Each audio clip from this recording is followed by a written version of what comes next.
ओम तत्सत। जिज्ञासु मित्रों, बहुत बहुत अभिनंदन है, स्वागत है आप सभी का दिव्य सृजन में। और आज हम एक विशेष विषय पर चर्चा करने के लिए उपस्थित हुए हैं।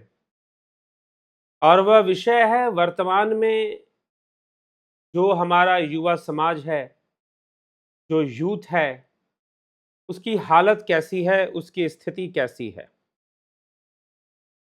इसी विषय पर आज हम चर्चा करेंगे। बिलासपुर छत्तीसगढ़ की एक खबर है, एक समाचार है कि वहां एक 22 साल की लड़की ने अपने बॉयफ्रेंड की हत्या कर दी। कारण क्या था कि उसके बॉयफ्रेंड ने उसको ब्लॉक कर दिया, तो उसने उसकी हत्या कर दी। कई न्यूज चैनलों पर यह न्यूज चल रहा है। यह एक घटना है कि गर्लफ्रेंड ने बॉयफ्रेंड की हत्या कर दी क्योंकि उसने उसको ब्लॉक कर दिया। तो गर्लफ्रेंड को लगा कि भाई वो उसको धोखा दे रहा है, तो चलो मैं उसकी हत्या ही कर देती हूं। गुस्से में आकर उसने उसकी हत्या कर दी। दूसरी ओर देखने में आता है कि लोग प्रेम विवाह करते हैं, फिर जिससे विवाह करते हैं कुछ समय बाद वो प्रेम समाप्त हो जाता है। कभी पत्नी पति की हत्या कर देती है, कभी पति पत्नी की हत्या कर देती है। ऐसी चीजें देखने में सामने आती हैं और आजकल अधिक आ रहा है। फिर साथ ही साथ डाइवोर्स के केसेस बहुत बड़े हुए हैं। जो दंपति जीवन है वो बहुत अशांत हो चुका है। शादियां लोग कर रहे हैं, लेकिन माता पिता को भी विश्वास नहीं होता कि शादी टिकेगी या नहीं टिकेगी। जबकि ज्यादातर शादियां लोग अपनी मर्जी से कर रहे हैं, फिर भी ऐसी स्थिति उत्पन्न हो रही है, ऐसी परिस्थितियां बन रही हैं। अब इन सब का उपाय क्या है? मनुष्य को क्या ऐसा समझने की आवश्यकता है? एक तरफ ये सब घटनाएं घटती हैं, दूसरी तरफ हमें एक घटना सुनाई देती है, कॉरपोरेट जिहाद कि जॉब करने वाली लड़कियां जो कि आईटी कंपनीज में जॉब कर रही हैं, सॉफ्टवेयर कंपनीज में जॉब कर रही हैं, एआई कंपनीज में जॉब कर रही हैं। बाहर से देखने में लगता है कि भाई इनका जॉब कितना ही बढ़िया जॉब है, बड़ा ही सॉफ्ट जॉब है। ऑफिस जाना है, काम करना है कंप्यूटर पर बैठकर, और फिर जो है घर वापस आ जाना है। लाख 2 लाख 3 लाख तक की सैलरी उठानी है। आईटी इंजीनियर्स कई, चलो अब बेरोजगारी भी इंजीनियर्स में काफी आ चुके हैं आईटी सेक्टर में, वो एक अलग बात है, लेकिन इंजीनियर्स अच्छा कमाते हैं। तो लोगों को लगता है कि बड़ा सॉफ्ट जॉब है, बड़ा अच्छा सा काम ये लोग कर रहे हैं। लेकिन उसमें जो इंटरनल स्ट्रगल है या अंदरूनी बातें हैं, बड़े बड़े शीशों की बिल्डिंगों में जो छुपी हुई कहानियां हैं, वो सामने नहीं आती है। वो धीरे धीरे सामने आती है। अब कभी कभी ऐसी खबरें आ रही हैं कि कॉरपोरेट के अंदर बड़ी बड़ी बिल्डिंगों में, शीशों की बिल्डिंगों में, जो चमचमाती हुई बिल्डिंगें होती हैं, ऊपर से शीशों की टाइल्स लगे होते हैं, ग्लास टाइल्स लगे होते हैं, उनके अंदर बड़ी बड़ी एमएनसीज, मल्टीनेशनल कंपनीज जो हैं, उनमें क्या चल रहा है, उनकी हालत कैसी है, क्या स्थिति है उसकी, उसके बारे में सबको पता नहीं होता है। वहां पर भी जिहाद चल रहा है। तो कॉरपोरेट जिहाद चल रहा है। कोचिंग में बच्चे पढ़ने जा रहे हैं, कोचिंग में बच्चे पढ़ने जा रहे हैं, वहां पर पता चल रहा है कि कोचिंग में ही कुछ और हिसाब किताब चल रहा है। बिहार के अंदर अभी पता चला कि मिड डे मील में किसी ने गौमांस बनाने के लिए रख दिया, मांस बनाने के लिए रख दिया। वो गौमांस है नहीं है, बाद में लोगों को पता चला, हालांकि वो बना भी नहीं। लेकिन उद्देश्य क्या है उन सब चीजों को करने के पीछे? तो कुल मिलाकर समस्या कहां पर है? चाहे लोगों का वैवाहिक जीवन खराब हो रहा है।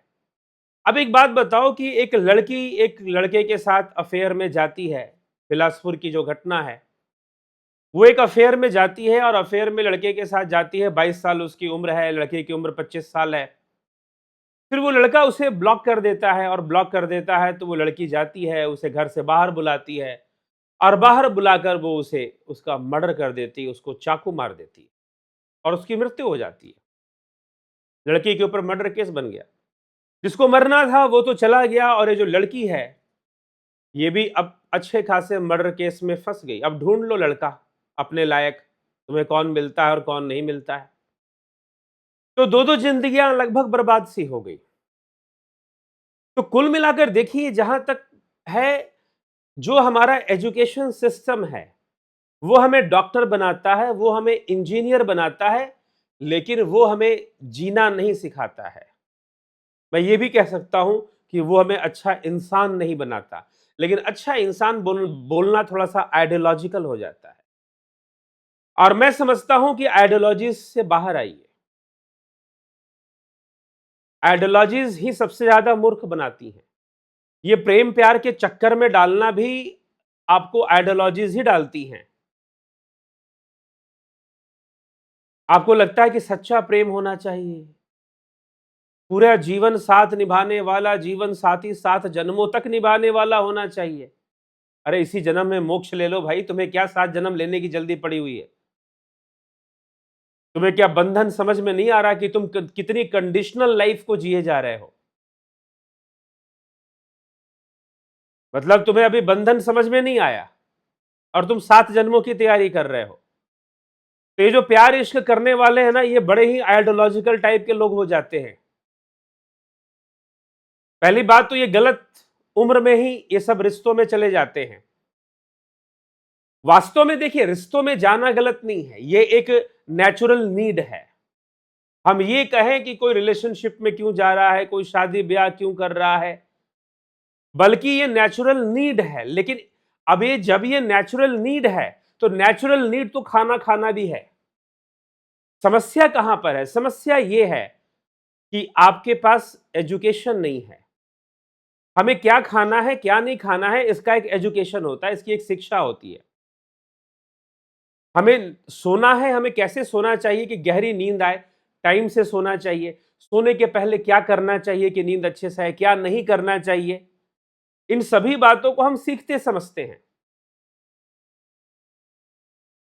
तो शिक्षा का महत्व होता है हर विषय में। तो हमारी जो पढ़ाई होती है वो सरकारी नौकरी लेने के लिए होती है, या फिर बीटेक कर कर एमएनसीज की नौकरी लेने के लिए होती है, मल्टीनेशनल कंपनीज की नौकरी लेने के लिए होती है। हमारी जो पढ़ाई लिखाई होती है, हमारी पढ़ाई लिखाई इसलिए नहीं होती है कि हमें जीवन को बेहतर ढंग से कैसे जीना है। हमारी पढ़ाई लिखाई इसलिए नहीं होती है कि हम रिश्तों में हमें कैसे जाना है। और हमारे जीवन के आने वाले जो चीजें हैं, जैसे कि अगर आप कंप्यूटर साइंस पढ़ेंगे, तो कंप्यूटर साइंस में जो एडवांस टेक्नोलॉजीज आने वाली हैं उसके बारे में पढ़ाया जाता है। मैंने खुद अपनी पढ़ाई कंप्यूटर साइंस में की, तो उस समय जब हम पढ़ते थे, सन 2000 में, 99, 2000, 2001 की बात मैं बता रहा हूं। जब पढ़ते थे तो उस समय हमें टच स्क्रीन के बारे में पढ़ाया जा रहा था, जो कि उस समय आया भी नहीं था। उस समय तो टच स्क्रीन फोन भी नहीं आया था, नॉर्मल फोन शुरू हुए थे, जस्ट स्टार्ट हो रहे थे, ज्यादातर लोगों के हाथ में थे भी नहीं। तो अब उस समय की, हाँ भाई, एक ऐसी टेक्नोलॉजी खोजी जा रही है जो है कि जिसमें कि टच स्क्रीन यूज होगा। अब टच स्क्रीन सबके हाथ में है, तो आगे फ्यूचर में क्या खोज चल रही है उसके बारे में बताया जाता है, पढ़ाया जाता है। जितने भी साइंस है, अगर कोई एमबीबीएस कर रहा है तो आगे आने वाली चीजों के बारे में जिसके ऊपर रिसर्च चल रहा है, तब एआई एक रिसर्च का सब्जेक्ट था। एआई एक रिसर्च का सब्जेक्ट था, आर्टिफिशियल इंटेलिजेंस। अब आर्टिफिशियल इंटेलिजेंस हमारे सामने है। तब हमारा एक चैप्टर हुआ करता था, जब हम कंप्यूटर साइंस पढ़ते थे तो उसमें एक चैप्टर था आर्टिफिशियल इंटेलिजेंस का, जिसमें कि हम पढ़ते थे कि भाई रोबोट्स के अंदर जो है या कंप्यूटर के अंदर जो है इमोशंस को कैसे इंड्यूस करने की बातें सोची जा रही है, प्रोग्राम किया जाएगा, इमोशंस को प्रोग्राम किया जाएगा। Not only intellect but emotion, expression, इन सबको प्रोग्राम करने की तैयारी चल रही है। सोचा जा रहा है, इस पे काम चल रहा है, रिसर्च चल रहा है। रिसर्च का विषय था आज से 25 साल पहले जो आर्टिफिशियल इंटेलिजेंस था, आज हमारे सामने है। तो जब हम एमबीबीएस के फील्ड में, मेडिकल साइंस के फील्ड में फ्यूचरिस्टिक हो सकते हैं, कंप्यूटर साइंस के फील्ड में हो सकते हैं, तो भाई रिलेशंस कैसे चलने वाले हैं, आगे तुम्हारे साथ क्या क्या होने वाला है। 16 साल के उम्र में जो एक लड़का है, जो एक लड़की है 16 इयर्स के एज में, या टीनेजर जब वो है, तो उसके मन में किस तरह की फीलिंग्स, कैसे हार्मोन्स काम कर रहे हैं। ठीक है, आप बायोलॉजी पढ़ा रहे हो, लेकिन प्रैक्टिकल वे में उसका जो बिहेवियर, जो हार्मोन से जो उसका बिहेवियर डिसाइड हो रहा है, उसके कर्मास डिसाइड हो रहे हैं, उसके बारे में आप नहीं पढ़ा रहे हो कि एक एक बच्चे के अंदर जब हार्मोन्स रिलीज होगा तो फिर वो कैसे सोचेगा, किस तरफ उसका ध्यान ज्यादा जाएगा। उसको कोई गाइडेंस उस ढंग से नहीं दी जा रही है, कोई गाइडेंस नहीं दी जा रही है उस ढंग से। तो फिर अब क्या होगा कि अब जब उसे कोई गाइडेंस नहीं है तो वो गलतियां तो करेगा। ऊपर से मिस गाइडेंस है फिल्मों के थ्रू, टीवी सीरियल्स के थ्रू। आजकल जितने टीवी सीरियल्स देखते हैं आप देख लो, शादी ब्याह चल रहा है, भाग के लोग शादी कर रहे हैं, इसकी शादी तुड़वा, कोई शादी तुड़वाने में लगा है, कोई किसी के घर को बर्बाद करने में लगा है। तरह की चीजें दिखाई जाती हैं टीवी सीरियल्स में। तो अब जो प्रोग्रामिंग हो रही है आपको वही हो रही उस मामले में, क्योंकि जो राइट नॉलेज है वो आपको मिल ही नहीं रहा है। जो आपको शिक्षा मिलनी चाहिए यूथ को एक सही टाइम पर, वो मिल ही नहीं रही है। वो रिलेशनशिप मैनेजमेंट कह लो उसे, रिलेशनशिप एजुकेशन कह लीजिए उसे, सेक्स एजुकेशन कह लीजिए उसे, जो उसे समझ जाना चाहिए एक एज में, एक टाइम पीरियड में। और जो जब जिस एज में हार्मोन्स डेवलप होने शुरू होते हैं, तो उसके अकॉर्डिंग उसे जो एजुकेशन मिलना चाहिए, इसकी कोई व्यवस्था नहीं है हमारे एजुकेशन सिस्टम में। ना सरकार देती है, ना बाहर के लोग देते हैं, ना माता पिता देते हैं। तो समस्या यहां पर आ जाती है। तो जब कोई एजुकेशन नहीं होती है, कोई गाइडलाइंस नहीं होती है, तो फिर यूथ क्या करेगा। और जो नेचुरल है वो नेचुरल है, प्रकृति तो अपना दबाव बनाएगी, भाई चलो हार्मोन्स रिलीज हो गए हैं, अब तुम जवान हो गए हो, तुम्हारा आकर्षण जो है लड़कियों के प्रति हो जाएगा, लड़कियों का लड़कों के प्रति है कुछ भी नहीं, लेकिन फिर भी आकर्षण हो जाएगा। तुम्हें लगता है कि फलानी चीज बहुत अच्छी है, सुंदर है, कोई सुंदर उंदर नहीं होता इस प्रकृति में। सब आंखों का धोखा है, आंखें प्रकट करती हैं सारी चीजों को। आंखें जो देख सकती हैं वो दिखाती हैं आपको, आपके मन पे वो असर करता है। तो इसीलिए गो गोचर जहां लगी मन जाई, सो सब माया जानो हो भाई। जहां जहां तुम्हारी इंद्रियां जाती है सब तो माया ही है, क्योंकि सब इंद्रियों से हो रहा है, सब सेंसेस से हो रहा है। अब हार्मोन्स काम कर रहे हैं, इंद्रियां काम कर रही हैं, चीजें हो रही हैं, उसे कोई गाइडलाइंस नहीं है। उसे खाना खाना, देखो बच्चों को आप खाना खाना सिखाते हो, जंक फूड ज्यादा ना खाओ, पिज्जा बर्गर ज्यादा ना खाओ, मैगी ना खाओ। स्कूलों में मैंने देखा कि स्कूलों के अंदर, आप, मुझे नहीं पता कि ऑल ओवर इंडिया है कि नहीं है, लेकिन मैंने कई प्राइवेट स्कूलों की बात कर रहा हूं मैं, यूपी के अंदर, बिहार के अंदर, दिल्ली के अंदर ऐसे कई प्राइवेट स्कूल है, इंग्लिश मीडियम स्कूल है, जो कि उन्होंने अपने जो बच्चे हैं, जो उनके जो स्टूडेंट हैं, जो उनके यहाँ पढ़ाई करते हैं, उनको उनके टिफिन में जंक फूड बिल्कुल मना करके रखा है कि आपको बर्गर, पिज्जा, मैगी, ये सब चीजें लेकर नहीं आना है। पेरेंट्स को बोल रखा है कि डेली एक फ्रूट जरूर देना है बच्चों को खाने के साथ, एक फ्रूट देना है, और घर का बना हुआ खाना होना चाहिए। बाहर का कोई खाना, जंक फूड, पैक्ड फूड आपको टिफिन में नहीं देना है। ये कुछ स्कूलों में है। साथ में स्कूलों के अंदर नॉनवेज भी बना कर रखा है। बहुत सारे प्राइवेट स्कूल है जिसमें कि नॉनवेज मना है कि आपको नॉनवेज लेकर नहीं आना है स्कूल के अंदर। वो भी ठीक है, क्योंकि नॉनवेज से गंदगी गंदगी फैलती है, बढ़ती है, और सभी नहीं खाते हैं, तो उससे भी अच्छा नहीं लगता है। तो कई स्कूलों में मैंने देखा ये सिस्टम है। तो आप खाने पीने के प्रति कितना अलर्ट कर रहे हो, बच्चों को अलर्ट कर रहे हो कि नहीं कर रहे हो। लेकिन जब इसकी बात आती है, जब एजुकेशन, सेक्स एजुकेशन की बात आती है, मैं इसे सेक्स एजुकेशन नहीं कहता हूं, ये जीवन जीने की कला के रूप में इसको लेना चाहिए। कई बार सेक्स एजुकेशन वर्ड यूज करने से कुछ लोग समझते हैं कि भाई ये कुछ और बातें होगी, और बातें नहीं होगी, बल्कि रिलेशनशिप एजुकेशन इसे कह लीजिए आप। कि प्रकृति हमें रिश्तों में डालती है, प्रकृति दबाव डालकर हमें रिश्तों में डालती है, लेकिन हमें रिश्तों में कैसे जाना है, किस तरह से जाना है, तो उसका जो एक गाइडलाइंस, एक साइंटिफिक वे में जो गाइडलाइंस होना चाहिए वो नहीं है। सिस्टमैटिक वे में जो गाइडलाइंस होना चाहिए वो नहीं है। यहां तक कि फ्यूचर के बारे में भी बताया जाए कि फ्यूचर में आपके रिलेशनशिप में क्या क्या चेंजेस आ सकते हैं, क्योंकि रिलेशनशिप में चेंजेस भी आने स्वाभाविक है, परिवर्तन आना भी स्वाभाविक है। तो उस परिवर्तन के बारे में गाइडलाइंस नहीं होती है, नहीं होती है। तो जिसके लिए तुमने जान दिया, जान देने के लिए तैयार थे, जिससे तुम इतनी मोहब्बत करते थे, इतना प्यार करते थे, पता चलता है उसी को 5 साल बाद, 10 साल बाद उसी को तुम गोली मार देते हो, उसको काट के ड्रम में डाल देते हो। It happens. ये सब हो रहा है हमारे समाज में, और हमारे बच्चे कहीं ना कहीं इन सब चीजों में उलझ सकते हैं और उलझ रहे हैं। यहां तक कि बहुत अच्छे पढ़ने लिखने वाले बच्चे टीन एज में आते आते वो बदल जाते हैं, उनका माइंडसेट चेंज होना शुरू हो जाता है, ध्यान इधर उधर जाना शुरू हो जाता है। लेकिन अगर एक प्रॉपर सिस्टमैटिक गाइडलाइंस नहीं है, उसमें बायोलॉजी का भी पार्ट होना चाहिए, उसमें साइकोलॉजी का भी पार्ट होना चाहिए, उसमें स्पिरिचुअलिटी का भी पार्ट होना चाहिए, और उसको कैसे कंट्रोल करना है, कैसे डायरेक्शन देना है अपने रिलेशनशिप को, अपने रिश्तों को कैसे डायरेक्शन देना है, ये सारी चीजें उसमें होनी चाहिए। लेकिन गाइडलाइंस नहीं है, इसकी पढ़ाई लिखाई नहीं है। इसके लिए पढ़ाई लिखाई करने का मतलब यह है कि एक अवेयरनेस देना कि भाई आपके लाइफ में ऐसी ऐसी चीजें चलने वाली है जो कॉमन है, जो सबके साथ होती है। रिलेशनशिप हर उम्र में एक जैसा नहीं होता। ये पागलपन वाला जो होता है ना कि भाई मार दिया, मर गया, सुसाइड कर लिया, तो किसी को मार ही दिया प्यार मोहब्बत में, तो ज्यादातर ये 18 साल 16 साल से लेकर ये 25 साल तक के युवाओं में होता है। धीरे धीरे उसके बाद भी हो सकता है, लेकिन उसकी परसेंटेज बहुत डाउन होने लग जाती है। 30-35 साल को पार करने वाले युवा और बदल जाते हैं, 40-45 के बाद तो लोग काफी बदल जाया करते हैं, उनके लिए कोई महत्व तो नहीं रह जाता इन सब चीजों का ज्यादा।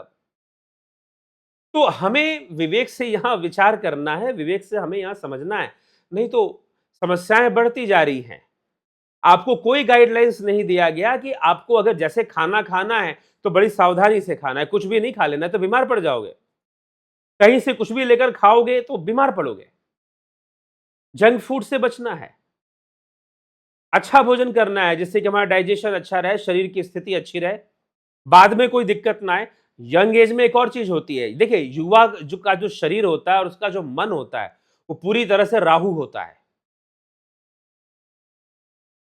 वो पूरी तरह से राहु होता है। क्यों राहु मैंने कहा? क्योंकि भ्रम होता है।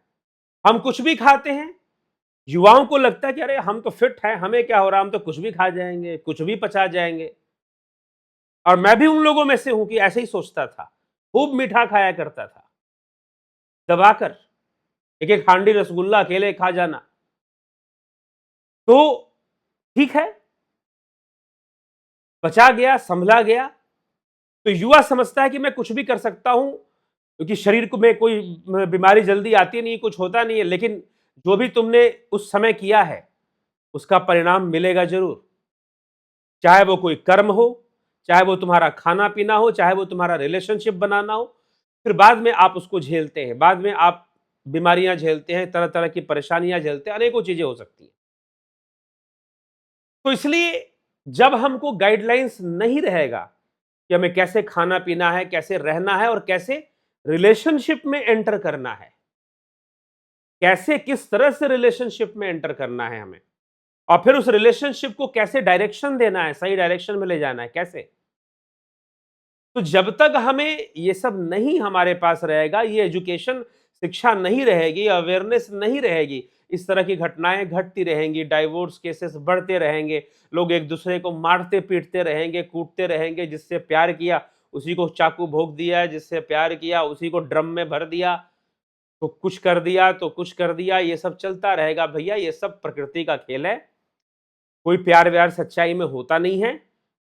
ठीक है, लव हार्मोन्स होते हैं तुम्हारे अंदर, बढ़ जाते हैं तो किसी से भी प्यार हो जाए तुमको जवानी में।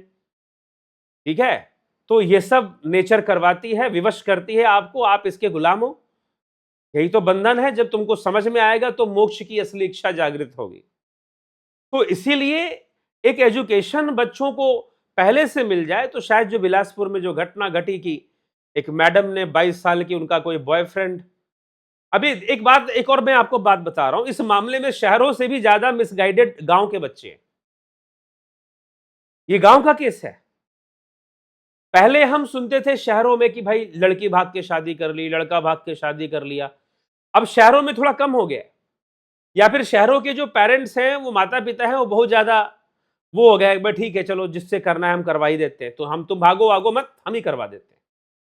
ठीक है, ऐसा भी पेरेंट्स मान लेते हैं। लेकिन गांव की हालत बहुत खराब है। गांवों में लड़के लड़कियां भागे जा रहे हैं, और उनकी उनकी हालत सबसे ज्यादा है, क्योंकि उनको हीरो बनने की ज्यादा तीव्र इच्छा रहती है। ठीक ना? उनको मैं हीरो हूं, मैं स्मार्ट हूं, उनके अंदर ज्यादा होती है।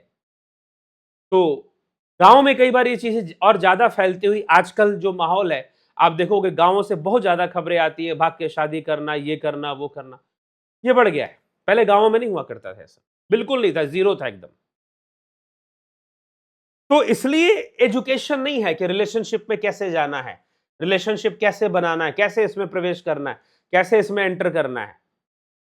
ठीक है, सबसे बड़ी बात है कि जो पसंद है अगर वो खाएंगे तो बीमार पड़ जाएंगे, वैसे ही जो पसंद है उसी में रिलेशन में जाएंगे तो उसमें भी हम बीमार पड़ सकते हैं।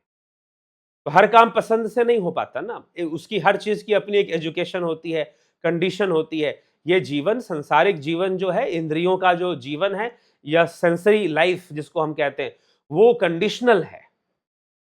और अगर आप कंडीशन को एक्सेप्ट नहीं करोगे, हम तो बेइंतहा मोहब्बत करेंगे, हमने घर छोड़ा है, रस्मों को तोड़ा है, हम तो सारी रस्में तोड़ कर प्यार करेंगे। तुमको फिल्म वालों ने इतना उल्लू बनाया है, पूरे समाज को इतना उल्लू बनाया है फिल्म वालों ने कि पूछो मत। 90 के दशक में और अभी भी ऐसी फिल्में आती रहती हैं, इश्क मोहब्बत, सच्चा प्यार और पता नहीं कुर्बानी और ये वो आती रहती है। तो ऐसी चीजें मूर्ख बनाती रहती हैं समाज को और युवाओं को। एक तो कोई एजुकेशन नहीं है, ऊपर से ये सब थॉट्स जब मिलते हैं तो वो फिर वही हावी हो जाते हैं, क्योंकि पहले से तो कोई एजुकेशन दिया नहीं गया, तो गलत चीज अपनी जगह बना लेती है। और यही कारण है कि कॉर्पोरेट जिहाद हो रहा है या जो भी कुछ हो रहा है, बच्चे एजुकेटेड नहीं है उस फील्ड में जो उनके साथ हो रहा है। आपने उनको पढ़ना लिखना सिखाया, इंजीनियर बनाया, डॉक्टर बनाया, लेकिन जीवन के अंदर सिर्फ पैसे कमाना सब कुछ नहीं होता है। उसके बाद अपने रिलेशनशिप को कैसे मैनेज करना है, जो सोशल प्रॉब्लम्स हैं, जो हर्डल्स बच्चों को देखना है, स्कूल में, कॉलेज में कई तरह के एजेंडा चलाए जाते हैं, उन सब से अपने बच्चों को बचाना है। उसके लिए जो उन बच्चों को समझाना जरूरी है, जो सिखाना जरूरी है, वो सब चीज हम नहीं करते हैं, नहीं सिखाया जाता। तो फिर वो कॉर्पोरेट जिहाद के शिकार बनेंगे ही बनेंगे। फिर वो लव जिहाद के शिकार बनेंगे, फिर वो ऐसे, और ना भी बने तो इन सब चक्करों में पड़ेंगे। फिर ये इश्क मोहब्बत, और उसमें इसका भी तो एजुकेशन है ना कि भाई रिलेशनशिप में कैसे प्रवेश करना है, कैसे जाना है, किस तरह से, क्या कंट्रोल्ड चीजें होनी चाहिए। तो सबसे बड़ी आज हमारे समाज के सामने ये सब बहुत भारी चुनौती है, बहुत भारी चैलेंजेस है। इसको हमने अगर नहीं सही किया, स्कूल में तो कोई, क्योंकि स्कूल में एजुकेशन सिस्टम आएगा तो बड़ी लंबी चौड़ी मीटिंग चलेगी, राजनीति चलेगी, ये नेता वो बोलेगा, वो नेता वो बोलेगा, 50 तरह की नेतागिरी चलेगी उसमें। ठीक है, पता नहीं उस बिल को पास होने में कितने साल लगेंगे, स्कूल तक पहुंचने में पता चलेगा कि 2 जनरेशन बीत गया, 25-30 साल उसी में निकल गए। ठीक है, क्योंकि नेता लोग तो चारों तरफ से अपना फायदा देखकर कोई काम करते हैं, फायदा देखते हैं, हमारी कुर्सी का फायदा कहां होगा, उसके बाद वो कोई काम करेंगे, ऐसे वो कोई काम नहीं करते। समस्या यहां पर है। तो इसीलिए विचार कीजिए और अपने इस मन को रोकिए। मन को रोकने के लिए ध्यान योग करिए, कम से कम अपने युवाओं को, अपने बच्चों को, जो कम से कम टीनेजर हो गए हैं, उनको ध्यान योग जरूर सिखाइए, करवाइए। ठीक है, अभी हम टीनेजर्स के लिए हमने वैदिक ज्ञान ओलंपियाड का आयोजन है, उसका 1 एग्जाम हो चुका है, सेकंड फाइनल लेवल का एग्जाम होने वाला है, फाइनल पेपर उसका होने वाला है, तो वो होगा। तो आप सभी विचार कीजिए और मिलकर काम कीजिए। शिक्षित हमारी जरूर कोशिश रहेगी कि ऐसे बच्चों के लिए, टीनेजर बच्चों के लिए और युवाओं के लिए, जो कि 15 साल से ऊपर के हैं, 18 साल से ऊपर के जो युवा हैं, चाहे विवाहित हो या ना विवाहित हो, उन सब के लिए जो एक रिलेशनशिप मैनेजमेंट और जो भी ऐसे कोर्सेज हैं उनसे एक तरीके से बात की जा सके और उनको कुछ अवेयर किया जा सके, उनको कुछ एजुकेट किया जा सके। इस पर हम ऑनलाइन कोर्सेस ज़रूर लाएँगे, प्रयास कर रहे हैं, काम कर रहे हैं, जल्दी कुछ ना कुछ परिणाम उस पर मिलेगा। तो विचार करने की ज़रूरत है हमें, नहीं तो फिर ये अगर नहीं समझ में आया, साथ में इसमें देखिए हर हर टॉपिक है, इसमें बायोलॉजी का टॉपिक भी इन्वॉल्व हो जाएगा, सोशियोलॉजी भी इन्वॉल्व हो जाएगा, फिलॉसफी भी इन्वॉल्व हो जाएगा, तब जाकर एक पूरा प्रोग्राम तैयार होगा, कोर्स तैयार होगा। जैसे कि बच्चों को समझाया जा सके और उनको जीवन का मर्म भी समझाया जा सके, जीवन का उद्देश्य भी समझाया जा सके, ताकि वो कुछ अच्छा करके समाज में जाए। तो चलिए, इसी के साथ मैं विचारों को विराम देता हूँ। ध्यान योग का ऑनलाइन कोर्स आप सभी ज़रूर ज्वाइन करें और अपने मन को एक दिशा दें। ध्यान योग कोर्स करने वाले जितने भी लोग हैं, सभी बहुत लाभान्वित हुए हैं। अभी तो हम लोग ऑफलाइन कार्यक्रम भी ऋषिकेश में कर रहे हैं, लेकिन वहाँ पर आप आना चाहें तो आ सकते हैं। किसी भी जगह पर अपना रूम बुक कर हमारे प्रोग्राम को अटेंड कर सकते हैं। हमारे पास अभी रूम अवेलेबल नहीं है। तो स्वर योग का यह कार्यक्रम भी होता है, ऑनलाइन कोर्स होता है, इसका लाभ उठाइए। विश्व सनातन दर्शन का कार्यक्रम है। पैरानॉर्मल साइंस के ऊपर, पैरानॉर्मल सॉल्यूशंस के ऊपर भी प्रोग्राम दिए जाते हैं। तो आप ये सब प्रोग्राम जो है कर सकते हैं, ले सकते हैं। तो प्रोग्राम करना है हमें और प्रोग्राम कर हमें आगे बढ़ना है और बच्चों को भी, युवाओं को हम समझा सके। पहले से एक ऑर्गेनाइज़्ड, एक सिस्टमैटिक एजुकेशन उनको मिल जाए, तो बड़ा अच्छा रहता है, बड़ी एक दिशा मिल जाएगी, एक राहत मिल सकती है। तो इसके लिए मेरा प्रयास है, हम सब मिलकर करेंगे ज़रूर कुछ ना कुछ। इस वर्ष के अंत तक ज़रूर मेरी कोशिश रहेगी कि यौन शिक्षा के ऊपर जल्दी ही कोर्स लॉन्च कर दिया जाए। ठीक है, चलिए, तो इसी के साथ मैं यहाँ पर विराम देता हूँ। हमारे ऑनलाइन कोर्सेज़ का ज़रूर लाभ उठाइए। बहुत-बहुत आभार आप सभी का। ओम तत्सत।